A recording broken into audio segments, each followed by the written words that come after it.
Murder is a world away from me in the children's hospital, as I watch Elsie's pink fist close around the red sponge ball and squeeze. The scars on her hand turn red from the exertion, but she's not paying attention to the pain. When she opens her hand again, 2 large red balls appear and almost roll off her palm. Her eyes light up, and she breaks into a smile.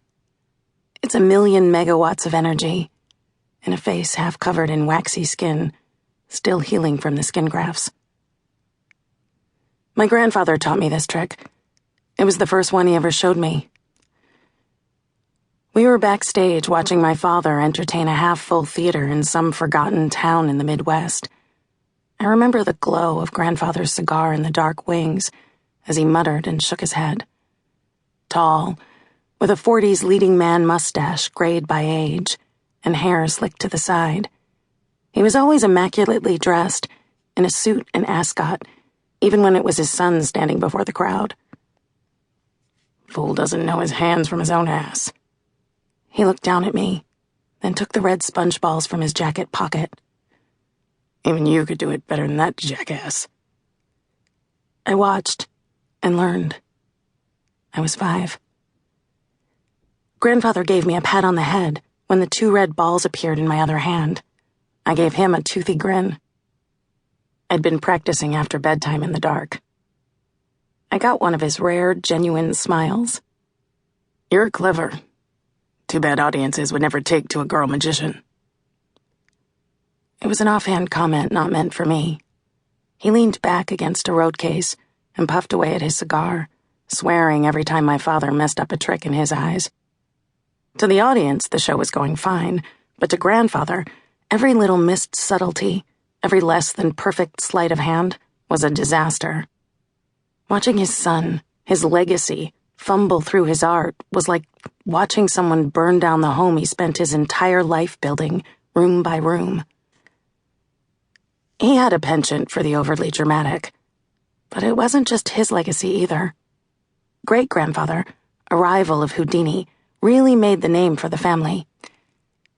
And in grandfather's mind, it was all coming to a crashing end. Elsie makes the sponge balls vanish and reappear again. Her eyes wait for my approval. Wonderful, I tell her. I've had to learn how to smile and hold in the tears every time I see her face. She's still too self-conscious to play around the other children at the clinic. This Saturday afternoon, we have the playroom to ourselves. Our audience is a nurse doing some paperwork in the corner, and a wall full of cheery Disney princesses accepting kisses from frogs and cavorting with cute animals. Elsie had us sit in the pirate section of the playroom. A mural behind her depicts a valiant battle between lost boys and a haggard crew of buccaneers. The first time she sat me down here, I thought it was so she could look at the princess murals. After several magic lessons, I realized she's an adventurer at heart and likes being close to the action. So much potential ruined by the burns. I have to stop myself. I'm already prejudging the rest of her life. I'm deciding what she can and cannot do, which is what everyone did to me. That's what grandfather did. That's what father did. Even mother, God rest her soul. Even she did that. Can I learn how to do the next part? Small teeth bite the edge of her lip expectantly. A lock of dirty blonde hair falls in front of her eyes, and I have to resist an inborn motherly urge to brush it aside. The skin is still healing and sensitive. I can smell the balm the nurse rubbed on it before my visit. Of course, Elsie. I show her the move I used. She watches every minute detail. I think more and more lately about what it would be like to have my own child. Apparently that happens when you're closer to 30 than 20. I'd sworn it off when I was younger. I didn't want to put anyone else through the fractured childhood I had.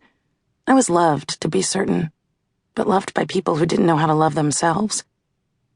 I feel guilty when I see Elsie sitting there on the colored carpet, struggling with the magic trick. My dysfunctional family has nothing on hers. The scars I have are only the ones I hold on to.